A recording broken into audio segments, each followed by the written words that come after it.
Women of Marvel is an annual comic series that serves to praise and strengthen the importance of Marvel heroines. And it sucks. Originating way back in 2006 and skipping a couple of years to have republishings in 2021 to present day, the comic series is a once-per-year creation of short one-shot stories that are all about your favorite divas of the Marvel comic franchise. She-Hulk, Scarlet Witch, and many other titular chicks, no pun intended, get a chance to shine in this annual series. It may not shock you to find out that it sucks, but let me go into detail on why. Boys, this series was originally very sporadic in its publishings based off of my research. I could be inaccurate about this part because there are no actual records of this, but there seems to have only been one in 2006, and then there was one in 2010, and one in 2011. Yeah, they kind of just stopped making them for around a decade, but then they picked it back up in 2021. Huh. Ain't that funny? You know, the Women of Marvel series getting picked back up in our modern day period where all the super duper inclusive bullcrap has been shoved down our throats for the past 10 years? I'm sure that's just a total coincidence though, right guys? Okay, maybe I'm just being too harsh right off the bat. After all, we don't even know the multiple people who worked on this. Let's take a look at the authors of these newer releases. Maybe at the very least these comics will have been written by decent people. Oh, it's our good pal Mariko Tamaki again. Oh boy. For anyone that doesn't know who this wacko is, I'll keep it as quick as possible because I swear to God I could spend an entire hour talking about this a-hole. She's essentially an edgy emo teen who's not like other girls, but also trapped in a grown woman's body. This lady is the ultimate embodiment of a talentless hack failing upwards because of her inclusive identity. The demented mind behind failure after failure of terrible superhero and YA comics that actually only manage to sell because of the ham-fisted inclusivity within them. A few examples being Harley Quinn Breaking Glass, an admittedly beautifully drawn comic that is supposed to show the origins of Harley Quinn, ultimately being dumbed down into a ham-fisted metaphor about how the white patriarchy is bad. Then we also have her massive array of awful teen dramas that are glorified self-insert fanfictions, and then, of course, we have I Am Not Starfire. And I made like an entire 7 or 8 part review series on that last year midsummer, so I don't think I need to say anything about that. Now, to this annual comic series' defense, Mariko Tamaki is not the only lady working on these. We also have Sophie Campbell, who worked on a comic called Wet Moon. And I mean, okay, I know you're not supposed to judge a book by its cover, but Jesus Christ, man, look at this! Boys, listen, the art quality actually does look good alone in most of these comics, but by the end of the day, if it's written poorly, there isn't a lot of incentive to keep reading. Very rarely is that not the case. I mean, there are some Japanese action mangas that are poorly written, but regardless, still have fans simply because the art is well drawn, yes. So yeah, some readers could just turn pages so they can look at how cool certain panels of action are. And furthermore, there are also romance/ecchi mangas that survive solely on seeing your favorite waifu's titties, but in this situation, the writing has to be just as on point as the artwork. The description on the book specifically says, "Celebrate the phenomenal women of Marvel with tales spun from the greatest minds in comic." And yeah, going off of that sentence alone, this is clearly a comic series specifically designed to make the girls of Marvel all look like the sharp-minded, powerful heroines that everyone perceives them to be, right?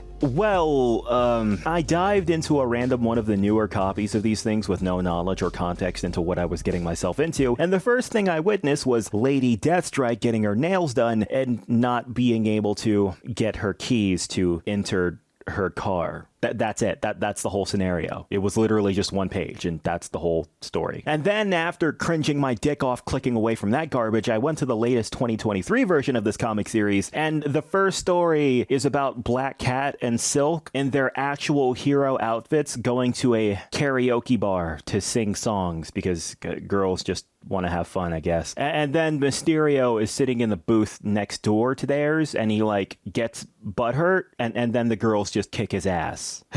Yeah, fun fact, the secondhand embarrassment does not stop there. Boys, the entire story is narrated via a big court scene where She-Hulk is speaking in the defense of these heroes going through these zoomer cringe scenarios, while the person going against her in the courtroom is, well, you probably guessed this part, a dumb, douchey, ignorant man. Ugh. ignorant of the superiority of all women. Yeah. Please pay attention to this part, seriously, because what I'm about to show you is a certified women writing men moment. Get a look at this. Objection! On what grounds, Mr. Bukowski? Terrible taste in music. Where's the Bon Jovi? The Celine Dion? I mean, frankly, Your Honor, it's offensive. Please continue, Mrs. Walters, and no more groundless objections. This is your final warning. If I have to tell you again, I will find you in contempt. The only thing contempt in this courtroom is that hairstyle. Circa 1998, am I right? Well, God, what the hell am I reading, man? Guys, I'm only showing you small bits because I don't want to be here all day. Dialogue this physically wincing is all over this goddamn comic. Like, check this out over here, too. Snackage is a must to fuel for an epic karaoke sesh. As is obvious by now, this comic series was specifically written by those Twitter freaks who always scream about feminism and the patriarchy and all that other bull crap. So with that in mind, it's so damn weird that they didn't actually make a comic to show off how cool these characters actually are. And instead, they kind of just threw them into these dumb little scenarios that come off more like Robot Chicken parody skits as opposed to actual one-shot stories that serve to praise their character. Man, it's almost as if the people working on this stuff are total hacks who only have the ability to make petty little stories like these where all men are brain-dead idiots that get smacked around like misbehaving children or something like that. Nah, I'm sure it's totally something else though. Oh, but that's okay, because the next story after this one, we get one that's actually trying to take itself seriously. Completely ignoring the tonal whiplash of witnessing a serious scenario with actual action, now we get to see something worth reading involving our favorite heroines, right? Well, if you think that really sloppy action scenes where you can't tell what the hell is happening, really awkwardly drawn panels that show off that the artist is at their limit with dynamic character poses, and dialogue that's still very secondhand embarrassment inducing regardless of the 2 points I even first brought up, then you're in for a treat. Boys, seriously, I can't stress that part about the sloppy action enough. Look, I haven't cared about superhero comics unironically for a very long while, and the reason why is because action in superhero comics are either boring, unengaging, or very difficult to understand. A good fight scene should be properly choreographed, so that what happens next panel is in conjunction with the last action. I'm using big words, but it's really not that complex. Just draw the next action that happens in the next fight panel, only make it look cool, and make sure it makes sense based off of what happened last panel. All the manga I've read do this without a problem. Western comics absolutely suck at this though. Take a look at this one page here. She misses her punch on the dude, right? And yeah, they physically point it out loud. And yeah, you don't need to do that. Please show, don't tell. And then in the next panel, the guy is behind her now? How did that even happen? Panel after that, the dude narrowly dodges an arrow that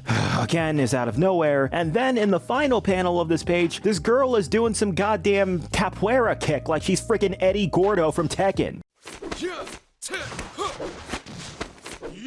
And after showing you this sorry little scene here, I feel like I've gotten my point across. This comic series sucks, boys. Oh, and by the way, the entire comic series ends with She-Hulk in a courtroom getting annoyed by that one douchey white male that you're not supposed to like on purpose. And yeah, She-Hulk kind of just powers up and then gut punches him. She gut punches the totally normal guy for having a nasty attitude. That's the only reason. And also, on top of that, receives absolutely no repercussions or punishments for doing it whatsoever. Yeah, that's the entire end of the comic.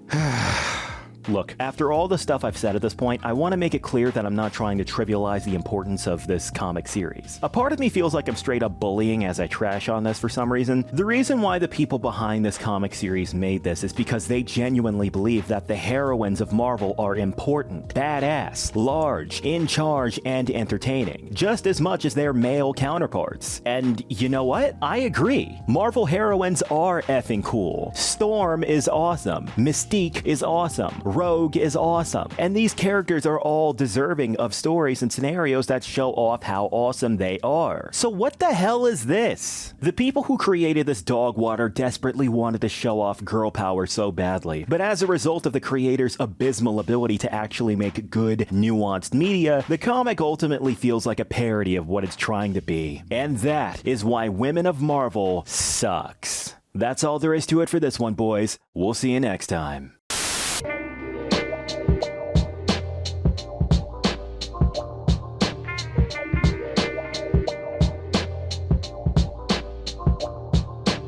let's get to the Patreon roll call. My $10 supporters are Art Blocked, Cami Bees, Jack G, Joseph Vincent, Klutzy Ninja Kitty, Meg Haji, Procrastinator Dave, Skyer, Syndrin7, and Stormy Knight. And of course, we have our $5 supporters. They are appreciated just as much as our $10 Patreons.